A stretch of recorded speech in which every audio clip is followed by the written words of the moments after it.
আসসালামু আলাইকুম। আজকে সারাদিনে বেশ কিছু বিষয় আমাদের নজরে এসেছে যে গণমাধ্যমের কর্মীদের পেশাদারি কাজে বাধা প্রদান এবং রাস্তার মধ্যে আমরা যে মোবাইল চেক করার মতো প্রাইভেসি লঙ্ঘন এবং ট্রাফিক কন্ট্রোল নিয়ে বেশ কিছু অভিযোগ আমাদের মধ্যে এসেছে।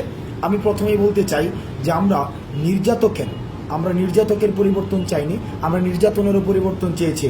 আমরা যেই আমাদের মধ্যে এতদিন আমাদের দেশে যে বিদ্যমান যে সমস্যাগুলো ছিল, এই সমস্যাগুলো যারা সৃষ্টি করত, আমরা তাদের পরিবর্তন শুধুই চাইনি, বরং সমস্যাগুলোর পরিবর্তন চেয়েছি।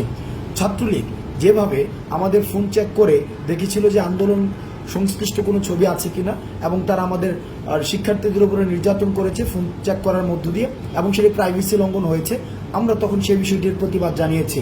কিন্তু আজকে আমরা দেখেছি যারা বৈষম্য বিরোধী ছাত্র আন্দোলনের পরিচয় দিয়ে তারা বিভিন্ন মোড়ে এই যে ফোন চেক করে মানুষের প্রাইভেসি লঙ্ঘন করেছে, যেটিকে আমরা অত্যন্ত নিন্দনীয় কাজ মনে করছি এবং সেটির আমরা প্রতিবাদ জানাচ্ছি এবং তাদেরকে আমরা হুঁশিয়ার করে দিতে চাই, আপনারা এই ধরনের কাজের আর কখনোই পুনরাবৃত্তি করবেন না। কারণ এই ছাত্রলীগীয় কায়দায় যে কাজগুলো হয়, আমরা সেটিরও কিন্তু পরিবর্তন চাই।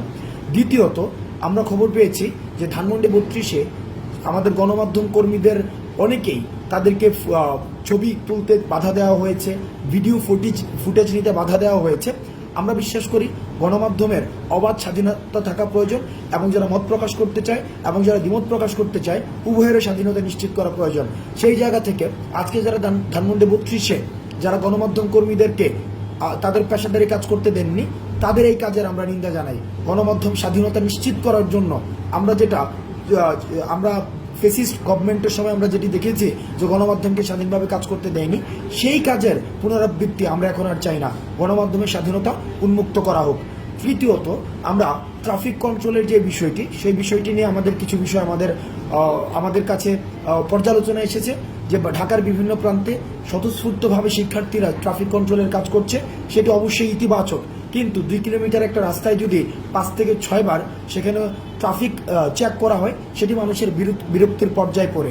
সুতরাং যারা বিভিন্ন পয়েন্টে ট্রাফিক কন্ট্রোলের কাজ করছে, তাদের প্রতি অনুরোধ থাকবে, আপনাদের কাজটি অনেক বেশি মহৎ এবং অনেক বেশি মহান, এবং এই ক্রান্তিকালীন সময়ে আপনাদের অবদান অনস্বীকার্য।